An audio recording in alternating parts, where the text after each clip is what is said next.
శ్రీ సాయినాథాయ నమః. సాయి సచ్చరిత్రము 8వ అధ్యాయం. మానవ జన్మ యొక్క ప్రాముఖ్యము, బాబా యొక్క భిక్షాటనము, బాయిజాబాయ్ యొక్క ఎనలేని సేవ, ముగ్గురి పడక స్థలము, రహతా నివాసి కుశాల్చన్. మానవ జన్మ యొక్క ప్రాముఖ్యము. ఈ అద్భుత విశ్వమందు భగవంతుడు కోటాను కోట్ల జీవులను సృష్టించి ఉన్నాడు. దేవ, యక్ష, గంధర్వాదులు, జంతు కీటాదులు, మనుష్యులు మొదలగు వారిని సృష్టించెను. స్వర్గము, నరకము, భూమి, మహాసముద్రము, ఆకాశమునందు నివసించి జీవకోటి అంతయు సృష్టించెను. వీరిలో ఎవరి పుణ్యం ఎక్కువగునో వారు స్వర్గమునకు పోయి వారి పుణ్యఫలమును అనుభవించిన పిమ్మట త్రోసివేయబడుదురు. ఎవరి పాపం ఎక్కువగునో వారు నరకమునకు పోవుదురు. అచట వారు పాపములకు తగినట్లు బాధలు పొందెదరు. పాప పుణ్యములు సమానమగునప్పుడు భూమిపై మానవులుగా జన్మించి మోక్ష సాధనకై అవకాశము కాంచెదరు.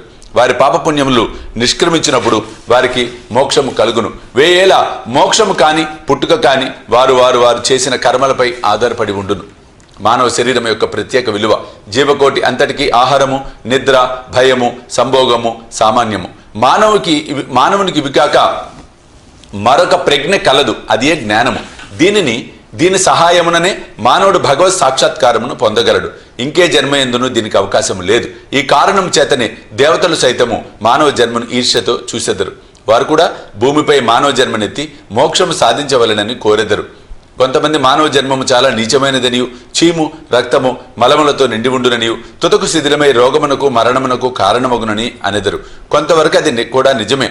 ఇన్ని లోపములు ఉన్నప్పటికీ మానవునకు జ్ఞానమును సంపాదించే శక్తి కలదు. శరీరం ఉండుటి చేతనే మానవుడు తన దేహం యొక్క, జగత్తు యొక్క అనిత్యతత్వమును గ్రహించి ఇంద్రియ సుఖముల పట్ల విరక్తి పొంది నిత్యానిత్య వివేకముతో కడకు భగవత్ సాక్షాత్కారమును పొందుచున్నాడు. శరీరము మలభూయిష్టమైనదనియు, నిరాకరించినచో మోక్షమును సంపాదించు అవకాశము పోగొట్టుకొనిదము. దేహమును ముద్దుగా పెంచి విషయ సుఖములకు మరిగించడం నరకమున పడదము. ఉచిత మార్గమేమనా దేహమును అశ్రద్ధ చేయకూడదు. దానిని లోలత్వముతో పోషించకూడదు. తగు జాగ్రత్త మాత్రమే తీసుకొనవలెను. గుర్రపరవుతూ తన గమ్యస్థానము చేరు వరకు గుర్రమును ఎంత జాగ్రత్తగా చూచుకొననో అంత జాగ్రత్తగా మాత్రమే తీసుకొనవలెను. ఈ శరీరమును మోక్ష సాధన లేక ఆత్మసాక్షాత్కారం కొరకు వినియోగించవలెను. ఇది జీవుని పరమావధి అయి ఉండవలెను. భగవంతుడు అనేక జీవులను సృష్టించినప్పటికీ అతనికి సంతృష్టి కలగలేదట. ఎందుకనగా భగవంతుని శక్తిని అవేవీ గ్రహించలేకపోయినవి. అందుచేత భగవంతుడు ప్రత్యేకముగా మానవుని సృష్టించెను. వానికి జ్ఞానమనే ప్రత్యేక శక్తినిచ్చెను. మానవుడు భగవంతుని లీలలను, అద్భుత కార్యములను, సేమూషి విజ్ఞానములను చూచి పరవశమొందినప్పుడు భగవంతుడు మిక్కిలి సంతృష్టి చెంది ఆనందించును. అందుచే మానవ జన్మ పొందుట, లభించుట గొప్ప అదృష్టము. బ్రాహ్మణ జన్మ పొందుట అందులో శ్రేష్టము. అన్నిటికంటే గొప్పది సాయిబాబా చరగతి చేయు అవకాశము కలుగుట. మానవుని విద్యుత్ ధర్మము. మానవ జన్మ విలువైనదనియు దానికి ఎప్పటికైనాను మరణము అనివార్యమని గ్రహించి మానవుడు ఎల్లప్పుడూ జాగరూకుడై ఉండి జీవిత పరమావధిని సాధించుటకై ప్రయత్నించవలెను. ఏ మాత్రం అశ్రద్ధ గాని ఆలస్యం కానీ చేయరాదు. త్వరలో దానిని సంపాదించుటకు యత్నించవలెను. భార్య చనిపోయిన వాడు రెండో భార్య కొరకు ఎంత ఆతృతపడను, తప్పిపోయిన యువరాజుకై చక్రవర్తి ఎంతగా వెతక యత్నించునో అటులనే విసుగు విరామము లేకుండా రాత్రింబవళ్లు కృషి చేసి ఆత్మసాక్షాత్కారం సంపాదించవలెను. బద్ధకము, అలసత్వము, కునుకుపాట్లను దూరము నడిచి అహోరాత్రులు ఆత్మయందే ధ్యానము నిలుపవలెను. ఈ మాత్రము చేయలేనిచో మనము పశుప్రాయులము ఆగదుము. తక్షణ కర్తవ్యము. మన ధ్యేయము సత్వరము ఫలించు మార్గమేదన వెంటనే భగవత్ సాక్షాత్కారము పొందిన సద్గురువు వద్దకు వెళ్ళుట. ఆధ్యాత్మిక ఉపన్యాసములు ఎన్ని విన్నప్పటికీ పొందనట్టిదియు, ఆధ్యాత్మిక గ్రంథములు ఎన్ని చదివినప్పటికీ తెలియనట్టిదగు ఆత్మసాక్షాత్కారము సద్గురువుల సాంగత్యముచే సులభముగా పొందవచ్చును. నక్షత్రములన్నీ కలిసి ఇవ్వలేని వెలుతురును సూర్యుడు ఎట్లిచ్చుచున్నాడో అట్లనే ఆధ్యాత్మిక ఉపన్యాసములు, గ్రంథములు ఇవ్వలేని జ్ఞానమును సద్గురువు విప్పి చెప్పగలడు. వారి చర్యలు సామాన్య సంభాషణలే మనకు మౌన ప్రబోధములు. శాంతి, క్షమ, వైరాగ్యము, దానము, ధర్మము, మనోదేహములను స్వాధీనమందుంచుకొనుట, అహంకారము లేకుండుట మొదలగు శుభ లక్షణములను వారి ఆచరణలో చూచి భక్తులు నేర్చుకొందురు. వారి పావన చరితములు భక్తుల మనములకు ప్రబోధము కలుగజేసి వారిని పారమార్థికముగా ఉద్ధరించును. సాయిబాబా అట్టి మహాపురుషుడు సద్గురు. బాబా సామాన్య ఫకీర్ వలె సంచరించుచున్నప్పటికీ వారెప్పుడును ఆత్మానుసంధానమునందే నిమగ్నులై ఉండిరి. దైవ భక్తి గల పవిత్ర హృదయములు వారికి సదా ప్రీతిపాత్రములు. వారు సుఖములకు పొంగరు, కష్టముల వలన కృంగిపోరు. రాజైనను నిరుపేదైనను వారికి సమానమే. తమ దృష్టి మాత్రమున ముష్టివాణిని చక్రవర్తిగా చేయగల శక్తి ఉన్నప్పటికీ బాబా ఇంటింటికి తిరిగి బిచ్చమెత్తడి వారి భిక్ష ఎట్టిదో చూద్దాం. బాబా యొక్క భిక్షాటనము. షిరిడి జనులు పుణ్యాత్ములు. ఎందుకనగా వారి ఇండ్ల ఎదుటనే కదా బాబా భిక్షకుని వలె నిలిచి, అమ్మా రొట్టె ముక్క పెట్టమ్మా అనుచు దానిని అందుకొనుటకు చేయి చాచెడివారు. చేత ఒక రేకు డబ్బా పట్టుకొని దానికి ఒక గుడ్డజోలి తగిలించుకొని భిక్షాటనకు పోయేవారు. బాబా కొన్ని ఇండ్లకు మాత్రమే భిక్షకు పోయేవారు. పులుసు, మజ్జిగ వంటి ద్రవ పదార్థములు, కూరలు మొదలగునవి రేకు డబ్బాలో పోసుకొనివారు. అన్నము, రొట్టెలు మొదలగునవి జోలిలో వేయించుకునేవారు. బాబాకు రుచి అనున్నది లేదు. వారు జిహ్వను స్వాధీనమందు ఉంచుకొనిది కాన అన్ని పదార్థములను రేకు డబ్బాలోను జోలెలోను వేసుకునేవారు. అన్ని పదార్థములను ఒకేసారి కలిపి భుజించి సంతృష్టి చెందేవారు. పదార్థముల రుచిని పాటించేవారు కాదు. వారి నాలుకకు రుచి అనున్నది లేనట్లే కనిపించుచుండెను. బాబా భిక్షకు ఒక పద్ధతి, కాల నియమము లేకుండెను. ఒక్కొక్క దినము కొన్నిండ్ల వద్దే భిక్ష చేసేవారు. ఒక్కొక్కసారి 12 సార్లు కూడా భిక్షకు వెళ్లేవారు. భిక్షలో దొరికిన పదార్థములన్నింటినీ ఒక మట్టి పాత్రలో వేసేవారు. దానిని కుక్కలు, పిల్లులు, కాకులు విచ్చలవిడిగా తినిచుండెను. వాటిని తరిమేవారు కాదు.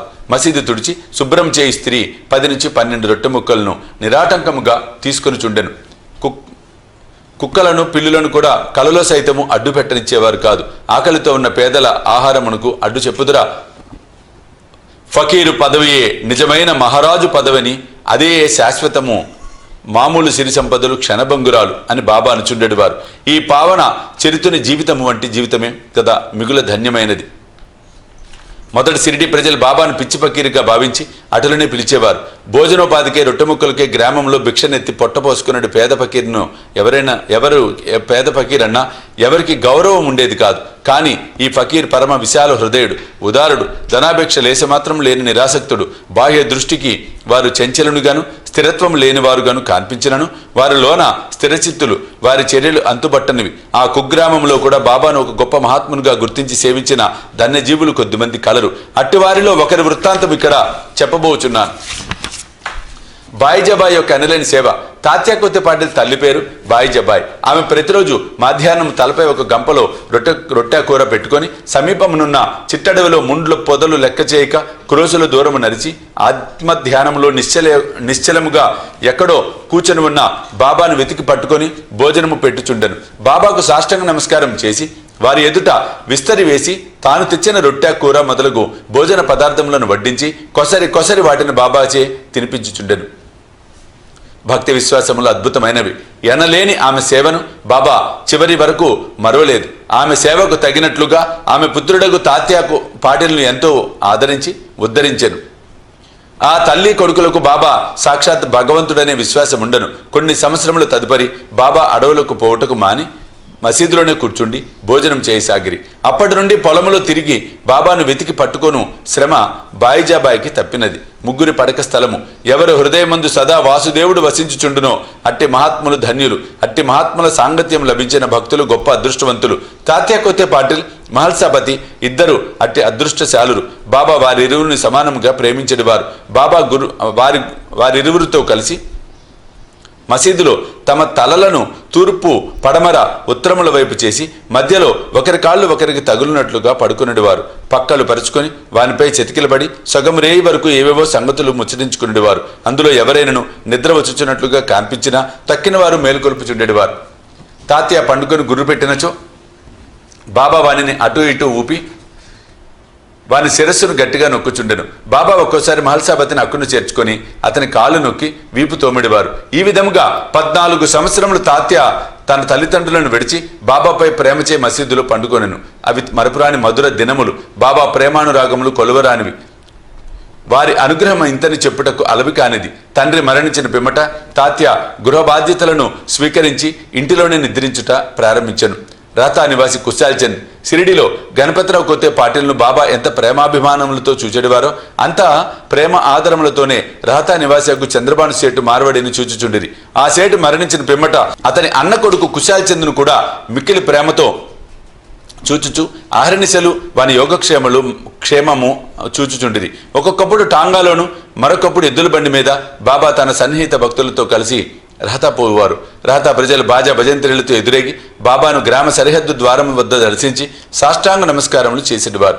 తర్వాత మహావైభవంగా బాబాను గ్రామంలోనికి సాదరంగా తీసుకుని వెళ్ళేవారు. కుశాల్ చంద్ బాబాను తన ఇంటికి తీసుకుని పోయి తగిన ఆసనం నందు కూర్చుండజేసి భోజనం పెట్టేవారు. ఇరువురు కొంతసేపు ప్రేమోల్లాసములతో ముచ్చరించుకునేవారు. తదుపరి బాబా వారిని ఆశీర్వదించి షిరిడి చేర్చుండేవారు. షిరిడి గ్రామమునకు సమాన దూరంలో ఒకవైపు రహతా, మరొక వైపు నీమ్గా ఉన్నవి. ఈ 2 గ్రామములు దాటి బాబా ఎన్నడూ ఎచ్చటికి పోయి ఉండలేదు. వారెన్నడూ రైలు బండిలో ప్రయాణం చేసి ఎరుగరు. రైలు బండిని కనీసం చూచి కూడా ఉండలేదు. కానీ సర్వజ్ఞుడైన బాబాకు బండ రాకపోకలు ఖచ్చితంగా తెలియచుండేవి. బాబా వద్ద సెలవు పుచ్చుకొని వారి ఆజ్ఞానుసారము ప్రయాణం చేయవారికి ఎట్టి కష్టములు ఉండేవి కావు. బాబా ఆదేశమునకు వ్యతిరేకంగా పోవు అనేక మంది కష్టములు పాల్గొచుండిరి. అటువంటి కొన్ని సంఘటనలు, మరికొన్ని ఇతర విషయములను రాబో అధ్యాయములో చెప్పెదను. 8వ అధ్యాయం సంపూర్ణం. సద్గురు సాయినాథ్ అర్పణమస్తు. శుభం భవతు.